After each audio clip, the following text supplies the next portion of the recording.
일본은 자신들은 교양 있고 예의 바르면서 동시에 정신력은 강한 민족이라고 자부합니다. 그리고 그 예로 옥쇠와 가미카제 등을 들고 있습니다. 그러나 저자는 그 옥쇠가 바로 일본인들이 겁 많고 나약한 사람들임을 증명하는 역사적 사실이라고 주장합니다. 옥쇠란 미군과 전투를 하던 일본군들이 항복을 하지 않고 단체로 자살한 사건입니다. 일본 정부는 사무라이 정신으로 무장된 강인한 정신의 일본인들이 치욕스런 포로가 되느니 명예롭게 죽겠다며 자살을 했다고 주장하고 있습니다. 이 옥쇠가 나타난 대표적인 곳은 사이판 섬과 오키나와 섬입니다. 사이판 섬에는 자살 절벽과 만세 절벽이 있습니다. 미군에 밀려 후퇴하던 일본군과 민간인들은 이곳에서 80m 높이의 절벽에 막히고 맙니다. 항복하라는 미군의 권유를 거부하고 절벽에서 뛰어내려 자살합니다. 한쪽에서는 그냥 뛰어내려 죽었기에 자살 절벽이라고 하고, 다른 한쪽에서는 일본 만세 또는 천황 만세를 부르며 뛰어내렸다고 하여 만세 절벽이라고 합니다. 이곳에서 약 10,000명의 군인과 민간인들이 자살하는데 놀라운 점은 어린애들도 같이 죽었다는 점입니다.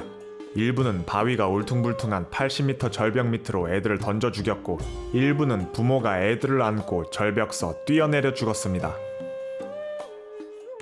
오키나와에서는 무려 6만의 주민이 전투가 시작하기도 전에 미리 자살합니다.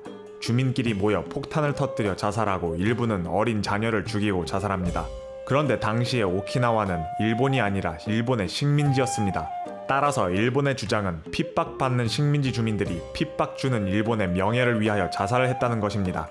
그러나 이 옥쇠는 동남아시아에서는 나타나지 않습니다. 이곳의 일본군들은 순순히 항복하고 포로가 됩니다. 만일 옥쇠가 일본의 주장대로 치욕스런 포로가 되느니 명예롭게 죽겠다며 자살한 것이라면, 첫째, 왜 어린애들까지 절벽 밑으로 던져가며 죽었으며, 둘째, 왜 식민지배 받던 오키나와 주민들이 전투가 시작하기도 전에 미리 자살했으며, 셋째, 왜 동남아시아에서는 순순히 항복하고 포로가 되었겠습니까? 저자는 많은 여자들과 어린애들이 죽었다는 점, 또 마셜 제도 섬에서 일본군들이 한국인 노동자를 죽이고 인육을 먹었다는 점 등을 미루어 볼 때, 일본군들이 치열하게 전투를 하다 자살한 것이 아니라 공포 상태에서 육식을 하는 미군들이 포로를 잡으면 강간을 하고 비참히 죽인 다음 인육을 먹는다는 등의 일본 정부의 거짓 세뇌를 그대로 믿고 겁에 질려 죽었기에 그런 사건이 나타났을 것으로 추측합니다.